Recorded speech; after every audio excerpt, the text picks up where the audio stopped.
Hello everyone, my name is Claudia Saldivar and this is my applied assignment. This is my table of contents. Part 1 is the pre-work, which is my topic, why I chose this topic, prior knowledge, course materials, and my research.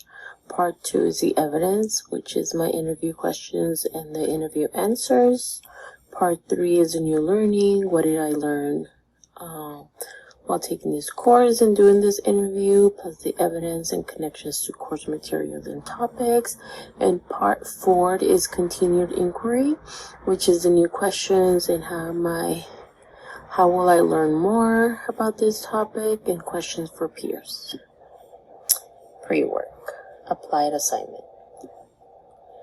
For my pre-work, I chose the topic of parents' experience on having a child with a disability and the process of getting intervention.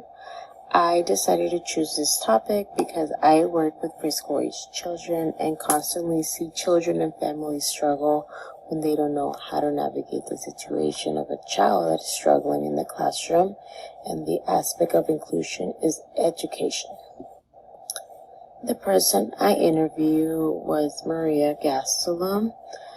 She's a parent from the center I work at, and I had her child in my classroom 2 years ago.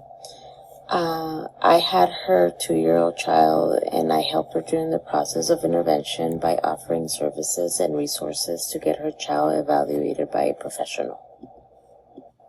Some of the resources that I use for this activity, the first one was, what do we really mean by inclusion?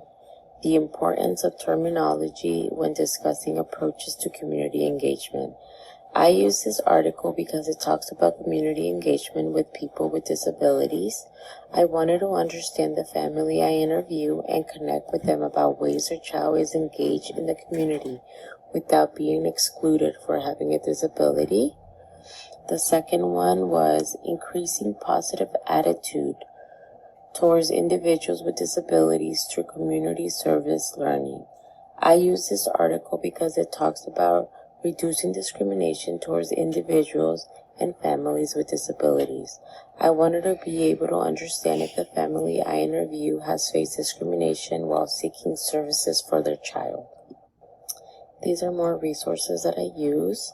The third one that I use is the introduction, special issue on families and disabilities.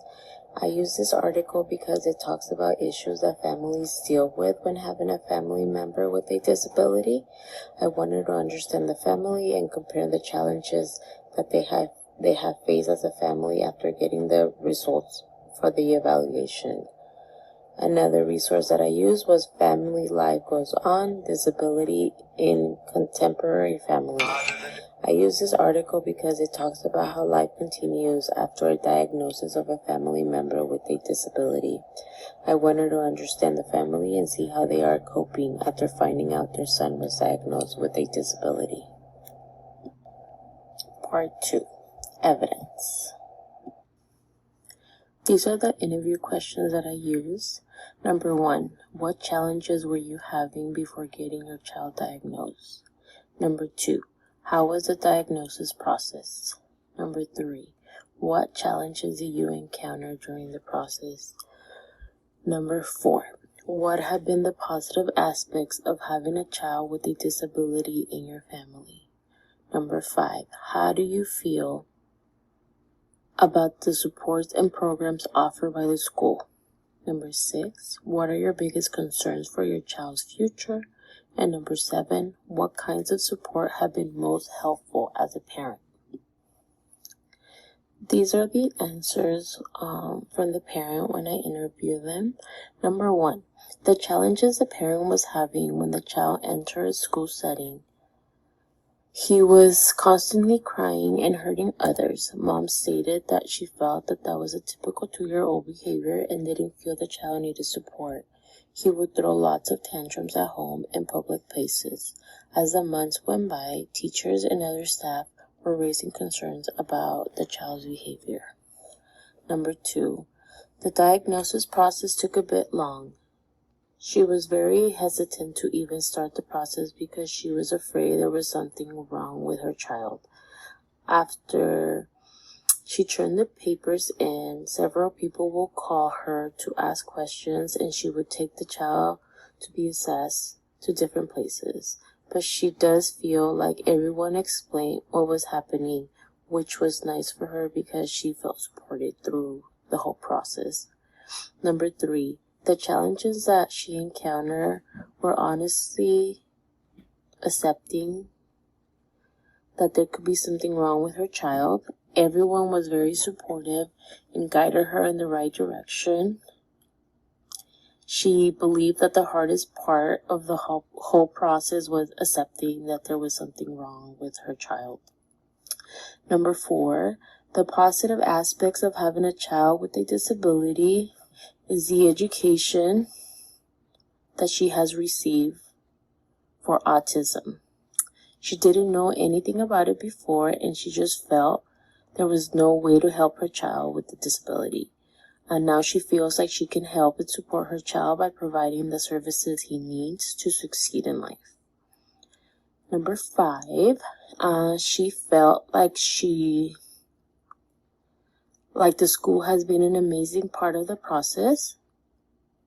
She felt like she was supported throughout the whole thing, and she wouldn't feel like her child would be where he's at if it wasn't for the school. They informed and guided her through the whole process, and she was very thankful for that. Her biggest fear for the future is not knowing if people will be kind to her child or if he will be able to be fully part of society. And then number 7, the most helpful support system is the parenting classes that she has received, so she can best support and advocate for her child. Part 3, New Learning.